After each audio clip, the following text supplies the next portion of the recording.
In October 2021, the Canadian Drug Policy Coalition, in partnership with the John Howard Society, Indigenous Harm Reduction Network, and the Gilbert Centre, conducted a 2-day community dialogue.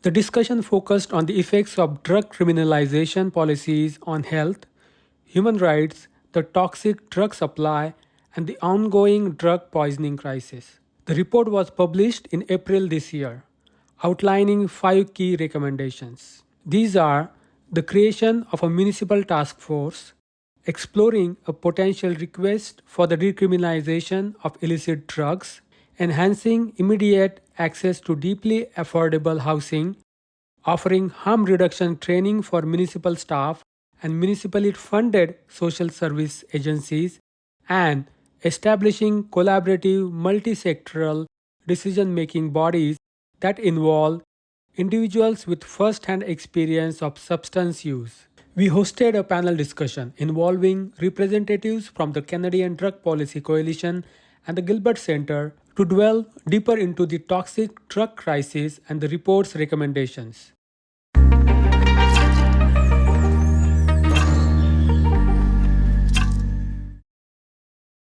Yeah, so welcome everyone, and why don't we start with Sarah, if you can just introduce yourself. Yeah, my name is Sarah Tilley. I am the Harm Reduction Program Manager here at the Gilbert Centre, and we worked in collaboration with CDPC and John Howard Simcoe Muskoka to put together the Getting to Tomorrow event and report. Denise? Hi, my name is Denise Baldwin. Currently, I'm working part-time at the CDPC as a community engagement and education coordinator. What else? When I began participating in the Getting to Tomorrow dialogues, I was in a position of the lead administrator, co-founder for the Indigenous Harm Reduction Network, and that's how I became involved in this project. And anyway, you know Ernestine Baldwin? That's my mom, yeah. Oh, that's your mother? Yeah. Oh, wow. I talked to her a number of times. Oh, okay. And also did a podcast with BNFC. Oh, right on. Yeah, Good stuff. Yeah. Yeah. And Peter? Yes, my name is Bita. I work at the Canadian Drug Policy Coalition with Denise and other of our great colleagues. And we had the chance to produce our Dialogues project. So I am one of the National Dialogues coordinators. Peter, if you can talk a little bit about Getting to Tomorrow report. I think that it's titled Decriminalization, Humanizing Our Communities. For sure. So that report was the outcome of a dialogue that took place in October of 2021. And that brought together community members to talk about the impacts of criminalization and prohibition of drugs and the impacts to them and their communities. And so there was a number of small group discussions, some presentations. Denise was one of our MCs, and that was amazing.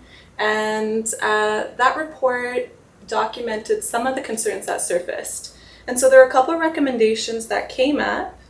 One of the main ones was a recommendation for decriminalization of drugs, so the removal of criminal penalties for possessing drugs. There was also a call to minimize police interaction with people who use drugs. There was a call for support and an increase of harm reduction services. Many people talked about stigma in healthcare, as well as the housing crisis and the need to offer affordable housing for people. Another really key point was that people who use drugs need to be centered as leaders in this work and to be appropriately compensated for their labor and their expertise, and that there's a need for long-standing permanent services rather than pilot projects. So those are some of the themes that came up. And who were the people involved in this, other than you guys? Who else was involved from the perspective of people who use drugs or who had those lived experiences? Definitely, and maybe Sarah can speak a little bit to this as well, but community members, leaders, people who use drugs in the community, folks doing frontline harm reduction in the community. I believe we had the mayor at the time too. Yes. Yeah, the mayor showed up, which was great. And what were the inputs? We are going to go into those specific points, but in general, what was their reaction to just being involved? And Mayor, I think Jeff Lehman was there at that time, showing up. So because it's been 1.5 years, so did that get their hopes high? In terms of the community? Yeah. I think that there's a lot of community, like service providers and people from agencies in the community who have been really excited about the report coming out, because it provides a local lens to some of the issues that they're seeing on a regular basis and issues that they're trying to address. And specifically, it looks at like larger systemic issues rather than focusing on individual problems, which I don't think is something that we see a lot on a local level. So that's been fantastic. In terms of the people that are using drugs who are most impacted by the policies that are at the forefront of this work, I think that it has been impactful in that it was an opportunity for people to come together and speak their truth in a setting where they were listened to. I'm not sure if the use of the report has been the same.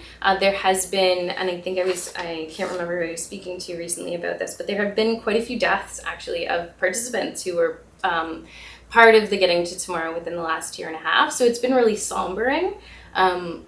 But it's also provided, I think, something local in Barrie that engaged people who are using drugs in a lot of this work in a meaningful way that we've been able to continue here at the Gilbert Centre, and has been kind of a jumping off point to create different programming and to create different advisories so that people can continue to speak their truth and hopefully become more engaged in specifically that power sharing piece in terms of making decisions about things that are directly impacting them.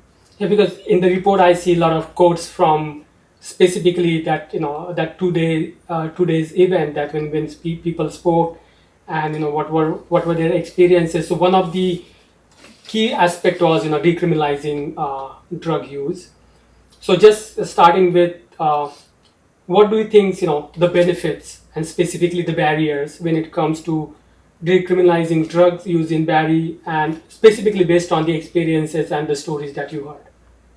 So if you can kick off. Yeah, so I mean, that's a really big question. I don't think that Barrie, like some communities are already starting to have conversations. There's a pilot project in BC that is starting to look at and decriminalizing personal possession up to a certain amount. For example, Toronto is having conversations about similar pilot projects. I don't think that is even on the radar of Barrie right now. We are currently trying to get people to understand what decriminalization is in a meaningful way, and trying to really connect with service providers and people who are currently making decisions around services and policies that impact people who are using drugs to understand why decriminalization is something that we should be paying more attention to. And as people who are trying to support people who are using drugs in the Barrie community, why this is a mantle that we need to pick up as well. Yeah, so I'm not sure that answers the question. I think there's some expertise on more of a national level and how that will hopefully impact Barrie, but we're at the very beginning stages of that conversation here in this community. And Denise, in terms of what is your experience or ideas in terms of decriminalizing drugs? Well, as I guess, like from an Indigenous perspective, I think it's a little bit of might be a little bit of a challenge to kind of bring that kind of conversation forward, just because there are so many other kind of issues and stuff that are happening within our communities.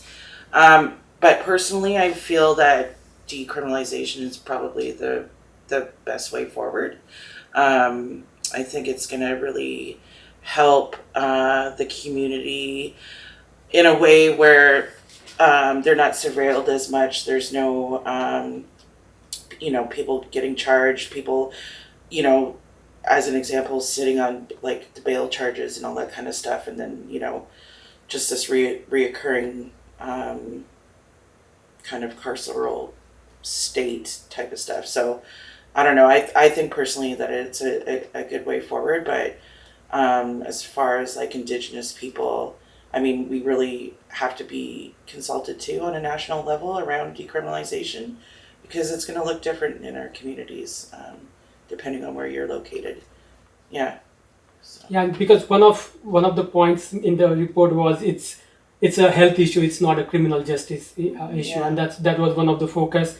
And another focus was youth based, because Right. a lot of youth, they get kicked out of The shelters. And stuff. shelters, even if they found with alcohol or drugs. Yeah. So in terms of in terms of stigma that comes with the issue, drug use, and then that prevents people from getting help, or really working or getting a job, or getting that position in the society.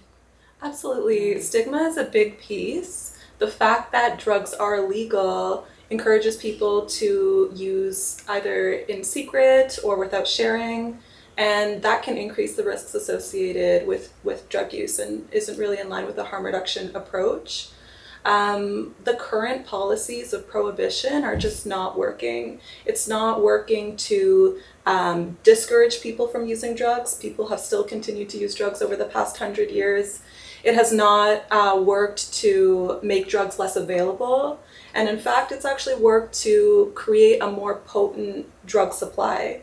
So because drugs are illegal, people are actually encouraged to develop drugs that are more potent so that they can be transported in smaller amounts. And you can see this, for example, in the US with cannabis. Cannabis is illegal in many states in the US. And recently we've seen the development of synthetic cannabinoids that are much stronger and that actually have really damaging side effects that we would never really see with cannabis as the herb. So you can see how when drugs are criminalized and prohibited, it can actually encourage the development of drugs that are more potent, that can be more dangerous than the original forms of some of these drugs. So here we can look at the difference between heroin and fentanyl, for example. A lot of the deaths and accidental overdoses that we're seeing are because of the unregulated supply. And so prohibition has really done nothing to address those harms. And in fact, when you look at who's actually being criminalized for their drug use, those harms aren't felt equally across society. Some people are surveilled more, some people are targeted more. And so we really have to consider all these aspects when you think of it as a policy decision. Yeah, because I believe the people of color and LGBTQ community is far more adversely impacted by by this decision, and it feels like 1930s of United States, the prohibition era, and a lot of resources are going after stopping people from using it, or the production of the drug. And so one of the points Sarah made was the community and community involvement in terms of educating people about the benefits of decriminalization. So how do you see you said in Barrie we are not even having those discussions, and other communities at least they are moving ahead on that issue. And given the May 14th motion at the Barrie City Council, it seems that that's not likely to happen. The discussion, or at least the safe consumption side that was approved and still with the provincial government in terms of further approval. So what do you think needs to be done in terms of education and how to move the ball forward with the safe consumption side that has been approved? Yeah, I mean, I think that we need to really consider what is being addressed right now in terms of, so you spoke about the motion without notice that was brought forward on May 17th, and there is a huge concern within community, I think on all sides, around people who are experiencing homelessness, people who are using drugs in the community, especially those who are most visible, which are often people who have no homes, and often those are people who have experienced great traumas. Those are people who are oftentimes experiencing poverty, and that intersects with all of the things that you spoke to earlier, because access to resources is limited based on different social identities. But in terms of what we need to do forward, I think we need to really look at why the things are happening that people are concerned about, and take an inventory of how we got here, and then what we can do as a community realistically to move forward. I think often what gets lost in a lot of these conversations, especially at a local level, is that there are so many benefits to supporting people in terms of creating safety within their drug use, that extend much farther than just the ideas of enabling drug use or people using drugs and being higher or any of those kind of narratives. But there are fiscal benefits to having a CTS or a supervised consumption site, which include reduced medical needs in the community, reduced police interactions, and the financial resources that are needed to support people through the criminal legal system, regardless of what the outcome of that is. And also, we need to move away from criminalizing poverty, which is usually who is at the forefront or receives the brunt of these policies, because the reality is that it costs so much more to continue to criminalize poverty and the associations around drug use with that than it is to support people so that they are able to create lives that meet their goals and their needs. I think that regardless of whether or not people are using drugs, people who are experiencing homelessness and are the target audience of the May 17th motion, is that the people who are most impacted, like people use drugs in all walks of life, but the only people who are being impacted by a lot of these motions and a lot of these policies, or that are most likely to be impacted, are people who are experiencing extreme levels of poverty. And we can't police our way out of that. We need to come up with a different solution. We've been trying to police our way out of it, and policing is so expensive compared to housing people, compared to feeding people, compared to providing people with the medical supports that they need, including physical and mental health supports, and also prevention, right? Like whether or not people are using drugs, people use drugs all the time. They use cannabis, they use alcohol, they use prescription drugs, often that are the same sorts of drugs that people are trying to access on the street. They are the same drugs, and society is not collapsing because people are using those drugs. The things that we see as problematic, the things that I think are bothering people on all sides of the spectrum, are when people are experiencing extreme poverty and aren't accessing the supports that they need to create healthy lives, whether they're using drugs or not. And I think that those are the kinds of things that we need to be focusing on when we're looking at these temporary solutions like a CTS that really just provides people a space that isn't public so that they can use drugs the way that people that have homes are able to. And so that those I heard a quote recently about when people are experiencing houselessness, the worst days that they've ever had are in public view. That isn't who they are all the time, every day. And just other people are provided the dignity of privacy. And a CTS would provide some of that dignity so that people are able to do things less publicly, less on display. But that it's just one small piece of what we need to do in order to move forward with a lot of those issues. Denise, in terms of, in general and Indigenous community, what kind of education is required, not only to the community, but from community to the government? From community to the government? Yeah, so government can learn from the Indigenous community, right, in terms of, legalizing drugs, or having the safe consumption sites. Well, it depends on, like, if it's on reserve, that's a totally different thing, because that's like federal kind of area.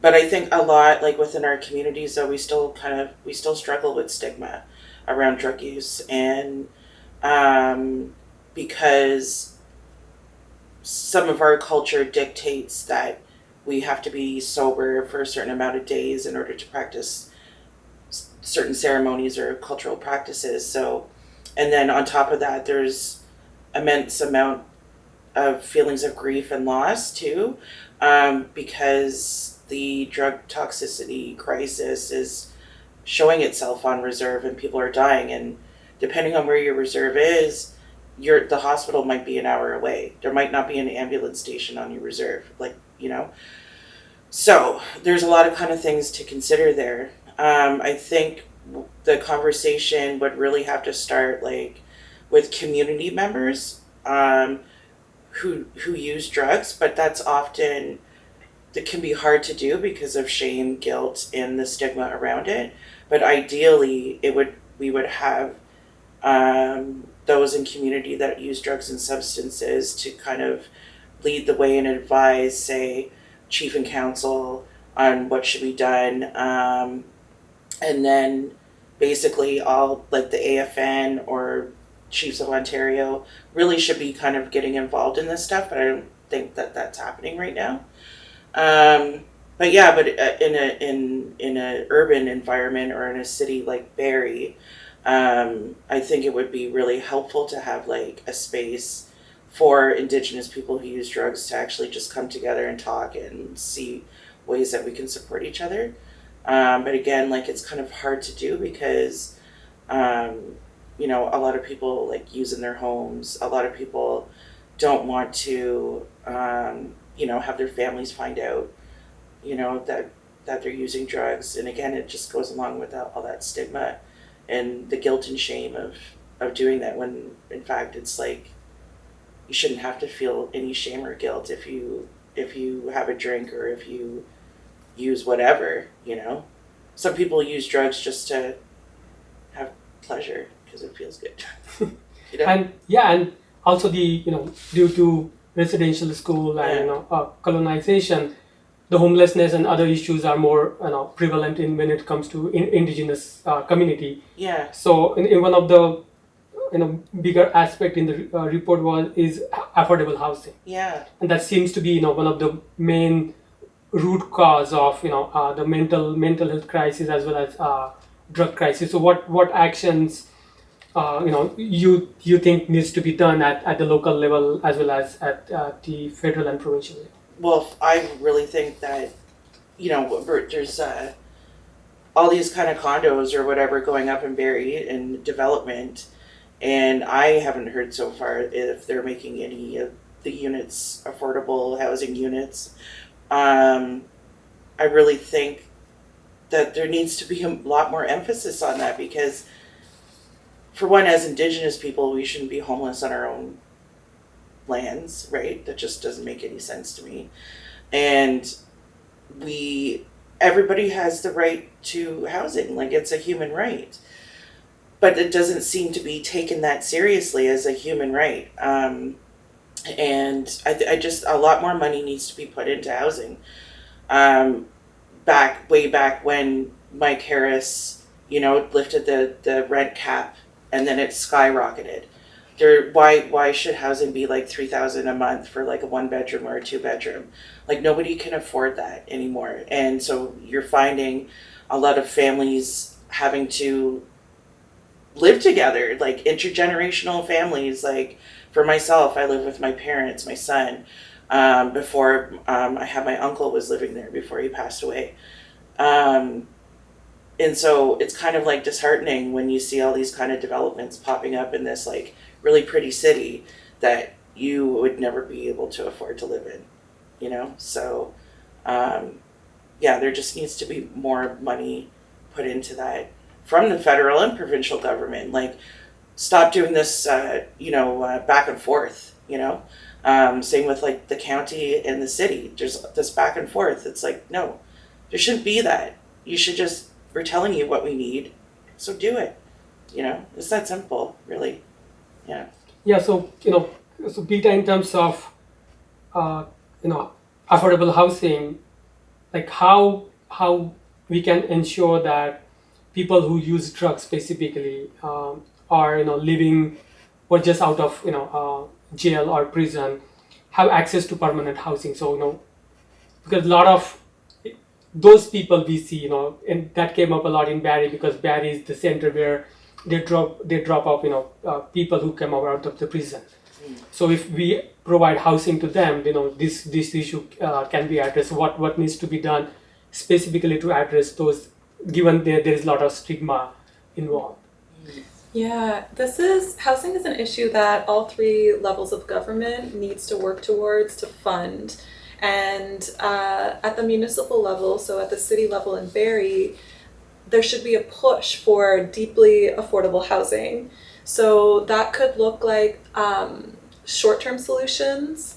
There is a report by the Office of the Federal Housing Advocate, and it goes over very realistic solutions for housing at the local level. So it could be like shipping container homes or tiny homes, or maybe converting existing units into housing for people, just as a short-term solution until that long-term affordable housing is built.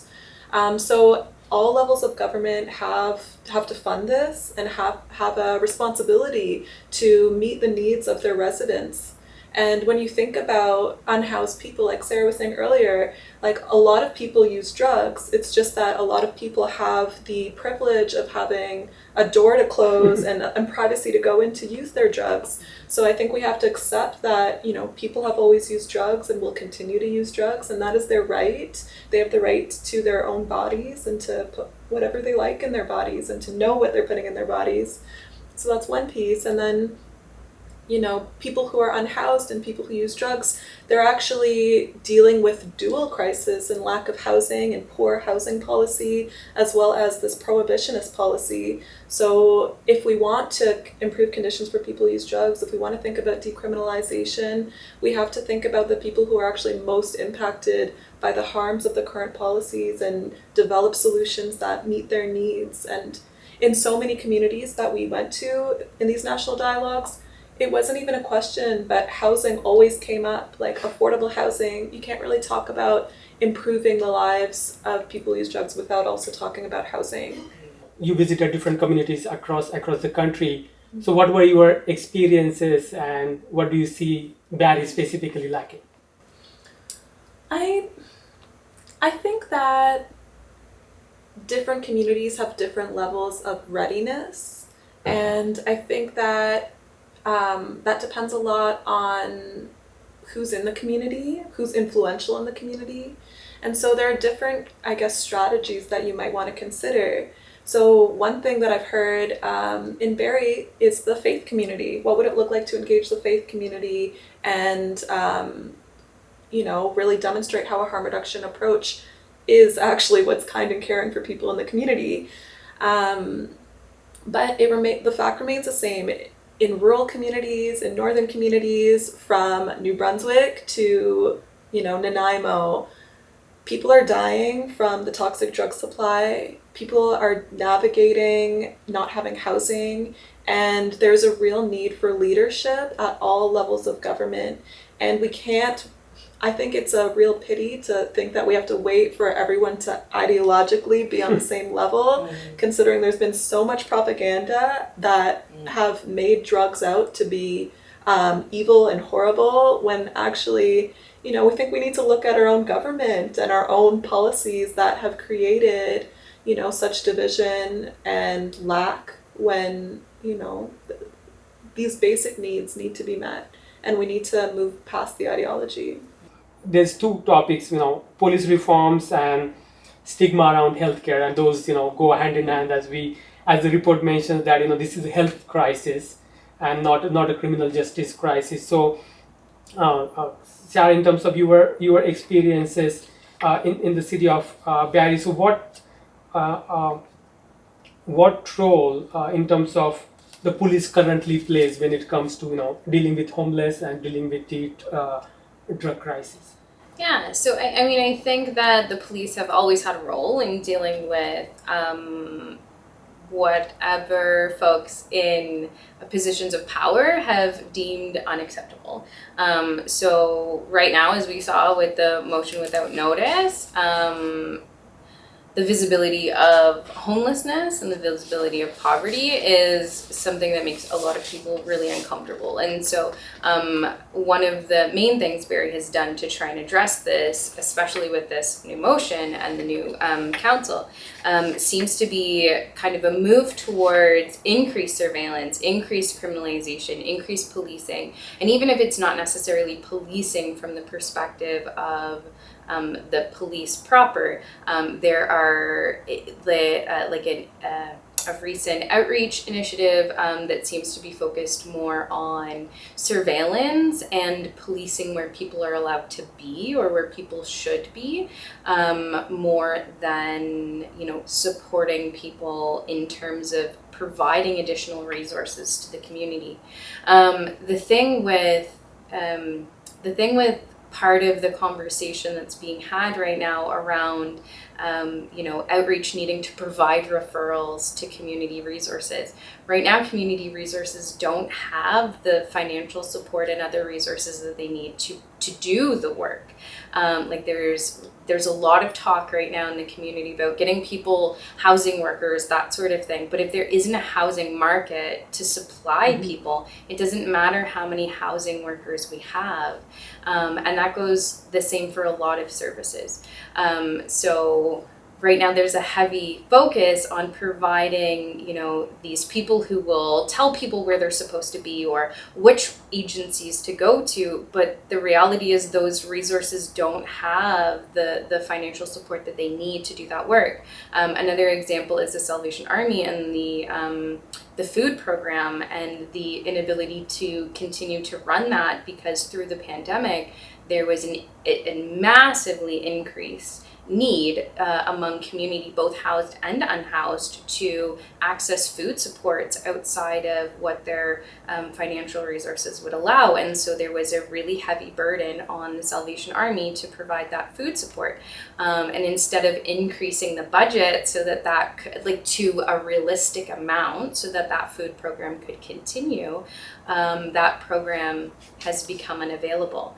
But there has been an increase in the amount of policing style resources that have been provided to the downtown community. And so there's a disconnect in terms of where we're putting our resources and how we think that that's going to help people.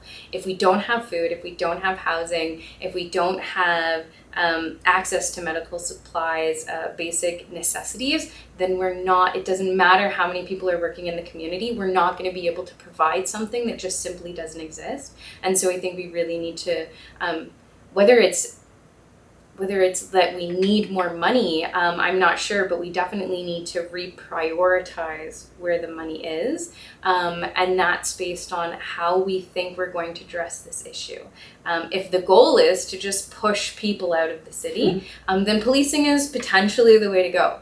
But if we're actually looking at addressing the issues and supporting community in a meaningful way so that people aren't dying at the rates that they are, so that it's not costing our healthcare and our criminal legal system as much as it is, then we need to look at what we need to do to support people from having to access emergency supports or from not necessarily entering the criminal legal system. And that means putting money into the programming, not just putting money into referral services, because again, we can't refer anyone anywhere if those services just simply don't have the resources they need. And that's one of the point came up during my interaction with whether it's homeless people or activists or organizations that the Salvation Army food program closed down, and a lot of those echoes you can see in those in May 17 motion as well, that you can't distribute the food, you can't distribute the groceries. So it seems from their point of view is that city is trying to push those people out of the city, and one of the point was the family reunification fund, and Councillor Nigusi, the first Black councillor of Barrie, he spoke that a lot of these people are not from Barrie, and they need to be reunited with their family. And Nigusi came to Canada as a refugee. I came to Canada as an immigrant. Even Mayor came to Canada as an immigrant. So if this is coming from the people who are not from Barrie, it's gives very different impression that then who is from Barrie and who is not. And then I mentioned in one of my interaction that other than indigenous community, no one is actually from Barrie. So that's definitely point came up during my interaction. So this question is from Denise or Peter. In the report, the report takes not very, it's very balanced in terms of it's that police is not the solution, but it also says police is not the problem. So it's not blaming the police. At the same time, the report also praises that during the COVID, then the police took a step back and kind of helped homeless people, did not evacuate the camp. So how do you see the role of the police in dealing with this crisis of homelessness and decriminalization of drugs? Something that came up in the report, as well as in our national decriminalization platform, is that in order to have a rights-based approach to drug policy, we really need to look at minimizing police interaction with people who use drugs. I think that the police are dealing with a number of issues that they are not trained to do. So for instance, providing complex mental health care or providing housing. There are people who are trained and who work in social work, who have the experience to engage with people and help them in a way that is less harmful than a police officer providing that service. I think that I think that police interactions with people who use drugs should be minimized. The fact that drugs are illegal, as in under current laws, means that a person who uses drugs is not going to feel comfortable with police, whether or not they are charging them in the moment, whether or not that police officer is a good officer or a bad officer. I think the police represents a system of criminalization and a potential threat of being charged, and therefore they're not the right people to be offering these very complex social supports for people. And there are people who are well trained to do so. And so when I think about it, it's like, let's put our resources towards what will work and to the person who can do the job in the right way, like the right tool for the job. I think sometimes it's hard for, like, say for like community engagement to have like people who use drugs in the same room as police officers. So I think in that kind of aspect around like planning around, I don't know, like I just think having them not be in so many spaces is kind of helpful in order for us to really understand the needs of the people who use drugs. Another thing is, and like I agree with Peta that they're, yeah, probably not.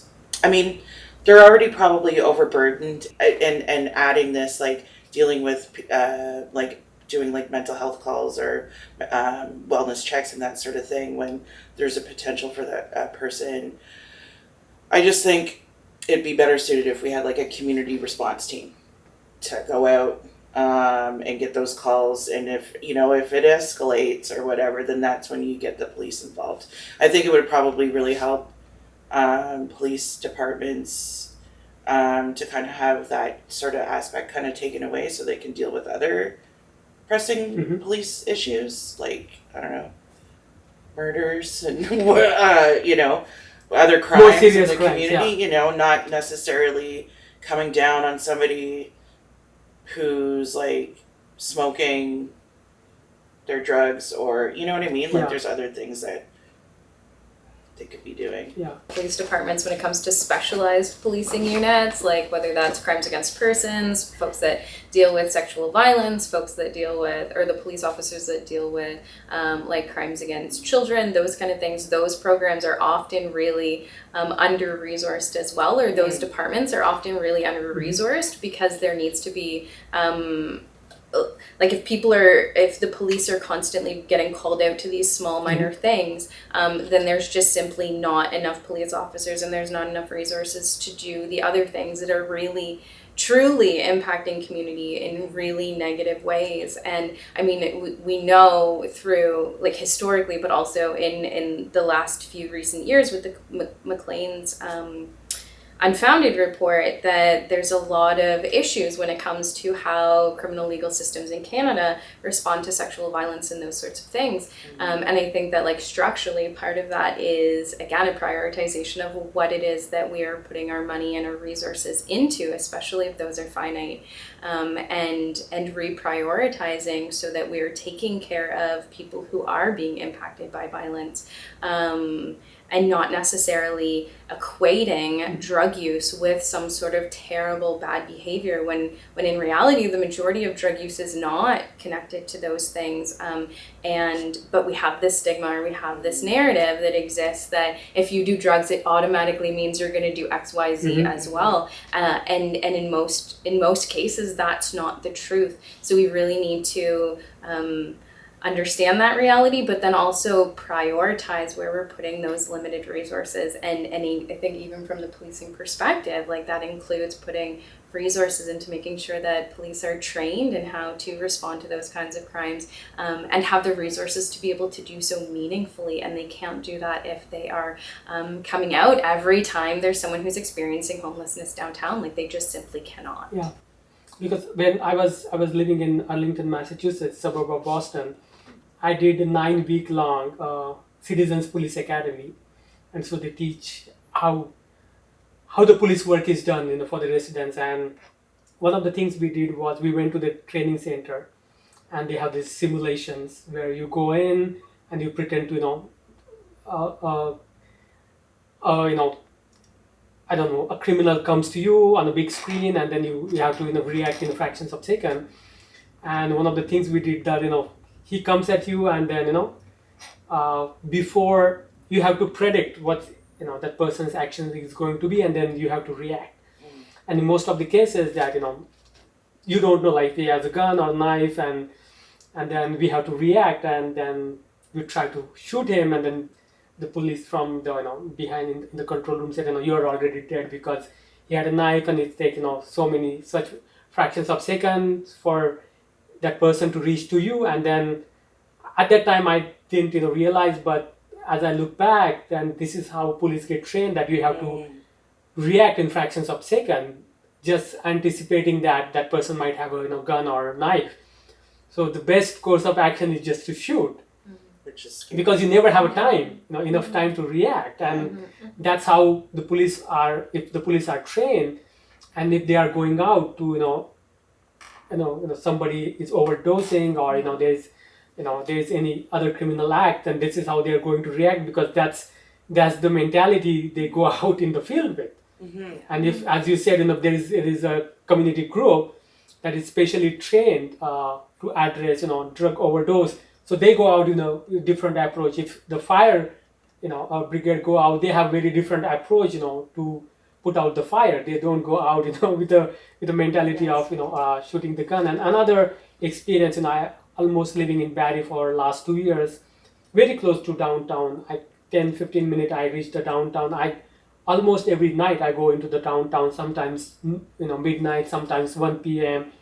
and I go by the Busby Centre. I see people sitting outside. I see in downtown people, homeless people. Sometimes I see people, they can't walk because they have consumed drug. But not once, not a single time I had a bad experience. Like nobody called out, and nobody said anything, nobody threatened me.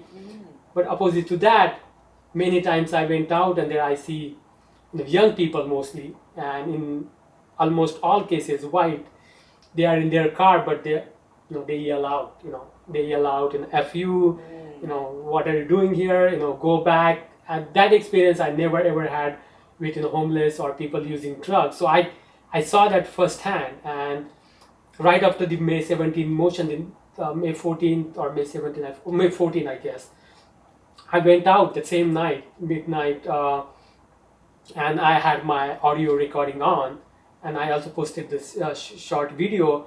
And I in that video there's one woman, a white woman, she approached me for money. I gave her whatever money I had, and then she, on the same Dunlop Street, there was a black man, and then they saw each other, and she said, oh my God, brother, and then he said, oh sis, what are you doing here?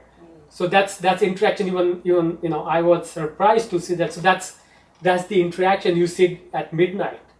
So these people aren't going after each other or yelling or making a scene. They are actually caring for each other. So she was so relieved when she saw him that there's somebody that she knows that she can go to and who can protect her. So that was very surreal experience for for me as well. And as we are, I had just found out one of my community members passed away, so I was pretty distraught. And whatever, so I went outside to have a smoke, and then I saw somebody like literally just reverse into my father's parked car on the street, and then they drove away. So anyways, I called the police. Like a dude in a tactical uniform came to my house for this traffic violation, and it was the most oddest thing to me because he was in a full tactical uniform, 2 guns on his hip, a vest, the whole thing, and just his demeanor was very like, it was my fault that this happened, and I was burdening him with my call, and I think those kind of interactions with police kind of deter you from even calling them. I don't like to call the police. I'd rather have a community group come respond and help me. Even with people who are experiencing mental health crisis on the streets. That's a very scary situation when police are called to deal with that. And I think there's got to be a better solution than an officer coming out in a tactical outfit that's just so intimidating. It's like a war zone. That's the attitude. Yeah. So, anyways, I just want to add that. No, thank you for that. And also in the report, it's, as you said, that deters people from calling for help, because there's this Good Samaritan Act, right. That if somebody is overdosing, that if he calls police, you are not held liable. Maybe if you are using the illegal drug, but that doesn't apply, I guess, when it comes to outstanding warrants. Yeah. So you can get arrested. And one of the story in the report is that this person overdosed 3 minutes from the hospital and nobody called because everybody is scared. Yeah. So not only that the person will lose their life, but other people who are there, they might also get into trouble. Well, and I think in terms of the policing, I had this conversation earlier actually with a placement student here, is that that policing isn't just the police as well. That policing and that surveillance is built into so many different pieces.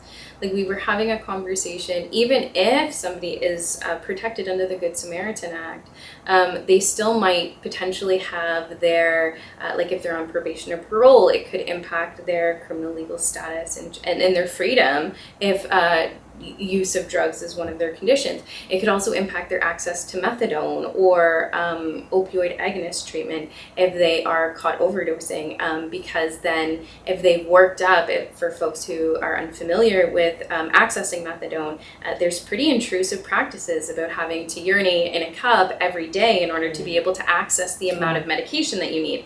And if you urinate and it comes back with drugs in it, then they can drop your medication down. But if you need that level of medication so that you're not going into withdrawal, then your only other option is to supplement with other drugs. And so if you're at risk of losing the drugs that you need to stay safe, so that you're not constantly having to access an unregulated and unsafe supply, then you're going to be really unlikely to call 911 in those cases, whether the direct police are going to come out or not.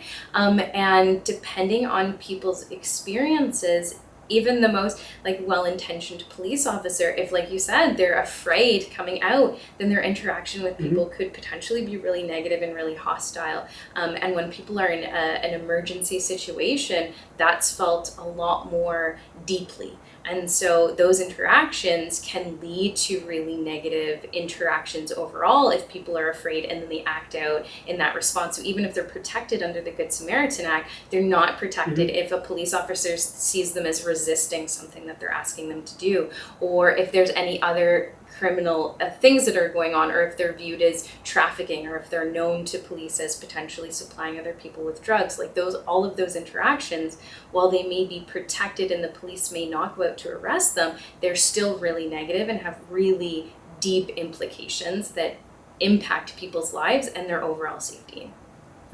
So now talking about the last 2 points of the report is, one is to hire people who had the lived experiences, and another is no more pilot projects. That really came across as this report is taking a stand that this is just you're trying to roll out, or trying to do something a little bit, and then you just abandon that. So starting with hiring people with lived experiences, and you come across a lot of those people, and how do you think they are equipped to work with the people who are facing the same issues?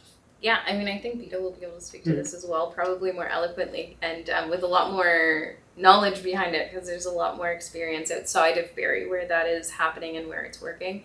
But I think from the perspective of my work here at the Gilbert Centre is that people are creative and ingenious. Like when it comes to finding solutions to problems, the people that I work with who are experiencing some of the worst things society has to offer, they are extremely crafty in finding ways to get what they need, to do and support community in ways that are beneficial and in ways that are realistic in terms of meeting their and their comrades' needs.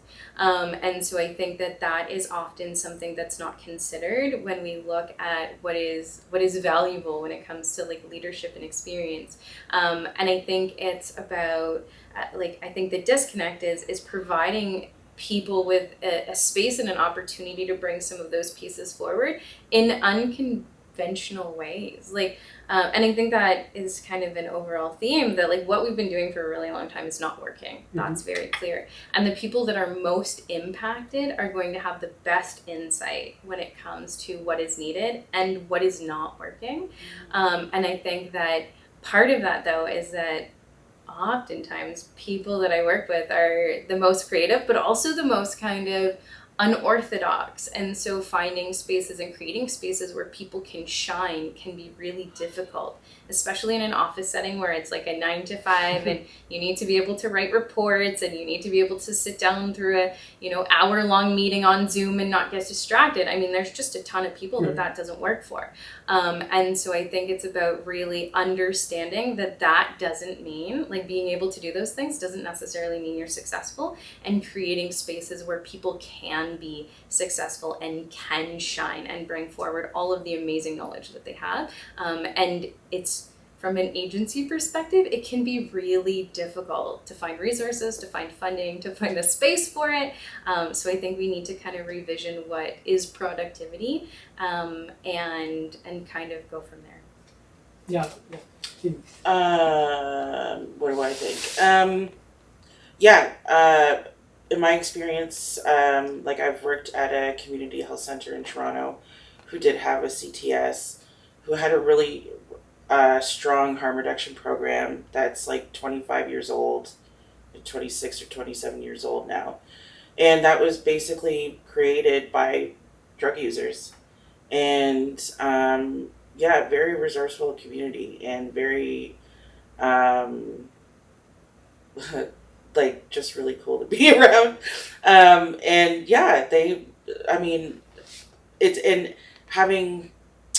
It's like what Sarah said about creating these spaces, and it is hard to have it inside an office space. And I think it is important for us to keep creating those spaces, maybe outside of office, meeting up in the park or meeting up somewhere if we're allowed to.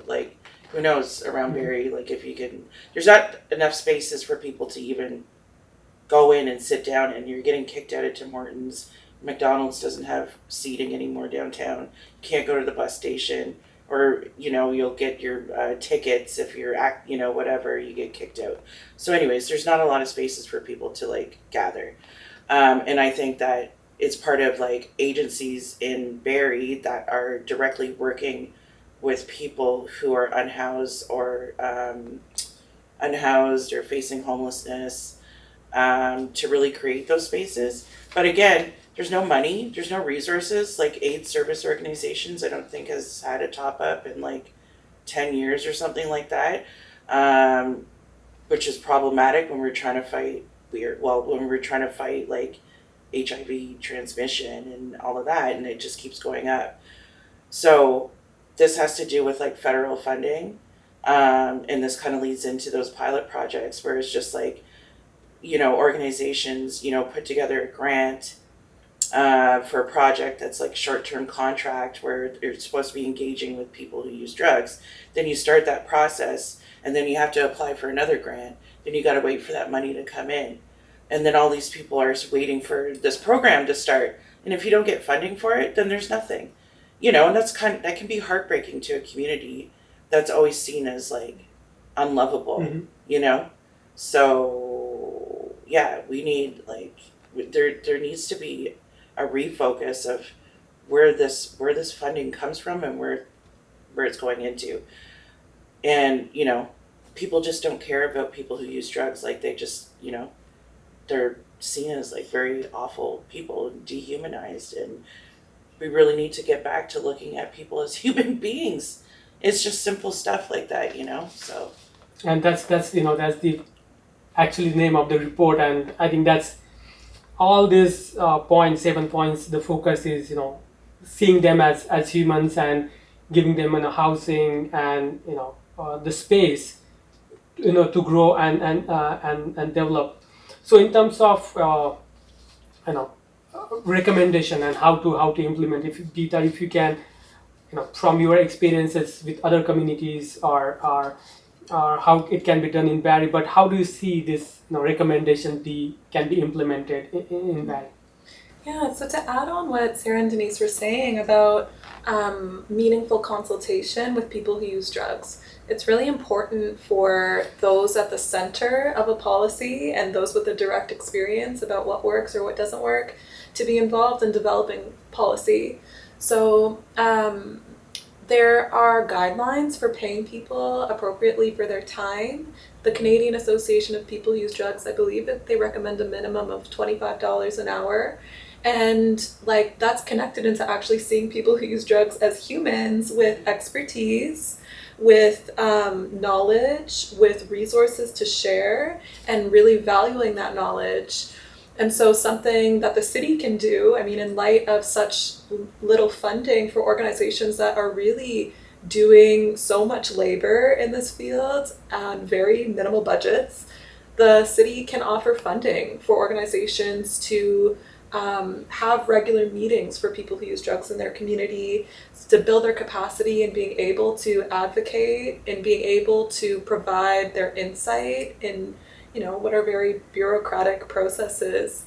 So I think there's room for the city to demonstrate that it cares about people who use drugs, that it's interested in developing policy that will work by funding space, food, and honoraria for people to gather on a regular basis, and to work with those organizations that have those relationships with people who use drugs to offer that kind of programming. And I think that'll go really far in helping any city with addressing the crisis that we're facing.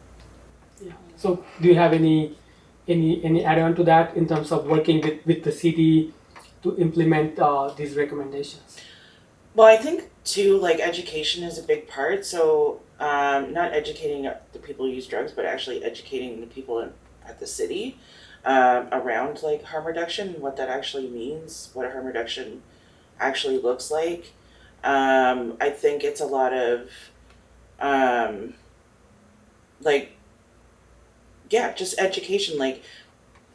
People will have to rethink how they see people who use drugs. So they're going to really have to look within themselves and to ask themselves their own questions. Why do I feel this way? Why do I feel afraid? Where is this fear coming from? Because those of us that work with people who use drugs, we're not afraid. I'm not afraid to go in a park. I'm not afraid to be in a parking lot. And I get approached all the time by people. Like, it's just, I don't know what it is, but people just like to come up to me. And yeah, I'm not afraid. So I think like, to further kind of support our community members, we need to provide education to like city council or the Simcoe County around harm reduction first. Then we can kind of ease into these other conversations around decriminalization and what that's going to look like for our city, around safer supply and what that's going to look like for our city. I think that what it seems to be is like they just want to eradicate drug use, which it's not gonna work. Like, drugs are going to be around forever, and people are going to use them. So I think even that first step of acknowledging that we can't stop people from using drugs is a first step, and then really keeping them just like not in check, but they have to kind of keep themselves in check. Sorry, but I'm just like, even like with last night with the rally, like I wanted to say, is this where you want to be when Jesus comes? Like, because everybody's so faith based and they're a Christian, but they're really not treating human beings the way that Jesus would. So I think it's just like a lot of education, and they, by the time one of their family members might be affected by an overdose, and they might, oftentimes you see that somebody in a family loses somebody to the drug toxicity, and then they want to get involved in harm reduction work. So instead of waiting for that to happen, why don't you get it started now? And let's start educating. Let's start having conversations, because it really has to do with the education piece and eradicating the stigma that's being associated. I'm sure some of them probably go home and have a few glasses of wine on a Friday night. Well, that's no different than somebody wanting a toke or whatever. It's a substance. Everybody uses drugs, illegally or illegally. So yeah. So what, in terms of recommendation, as well as, do you have any plans to take this report and to the city council and explore what can be done? I think that there will, our organization has just received some funding, not a pilot project, but still way too short, but a pilot project. It's still a pilot project, but it's 5 years, and we're into the second year now, and we're working collaboratively with 4 other aid service organizations in Northern Ontario to create better pathways for HIV testing and treatment, as well as support, specifically among people who use drugs, because that is one of the highest priority populations in Ontario. So I'm sure that there will be a ton of things that come out of that. First and foremost, though, we really want to make sure that we're engaging with people who are actively using drugs. And so really putting our practice where our mouth is, and creating advisories where people are being paid as much as we possibly can with the budget that we have, to really bring forward their knowledge and their information, as well as what they want to see in the program. So I'm hopeful that will, part of this will be bringing forward the report as evidence of some of the stuff that is needed in the community, that we can bolster with the advisory committee. I think that there are other things that we need to do as well, in terms of those recommendations. We really need to understand where we're coming from when it comes to our drug policy, and that I think there is often, I think Denise spoke to it earlier, this shirking of responsibility between different levels, and absolutely literally every level of government, including our local Barrie City Council, as well as our Simcoe County municipal level, all have a responsibility when it comes to drug policy. We can't at this level determine what the criminal code says, but we can determine how we're impacting the lives of people who are most impacted by drug policy. And we can do other things at a local level to start increasing people's ability who are using drugs to become part of the decision-making process. And we need to be doing that as well. All of the levels of government need to be advocating at the levels above them for what we need to be doing. Like the current, as you were saying earlier, this CTS, or the Supervised Consumption Site application, is still waiting. Our Barrie application is still waiting at the provincial level, and our municipal level, or our municipal government has the ability to advocate to the provincial level for the need within our community. So even though they can't necessarily determine whether or not we're going to be decriminalizing all drugs in Barrie, they can be having a direct impact on how people are treated in our city. And so those are some of the things that I hope that this report and this interview will help to motivate them to do, and things to get involved with, because those are things that we need to save lives right now, so that we can continue to do this work in years to come, because it's going to take a long time, but it's worthy, and I don't know that everyone feels that way yet. Awesome. Sure. Thank you so much, Sarah, Denise, and Peter, for joining me today. Thank you. Thank you. Thank you.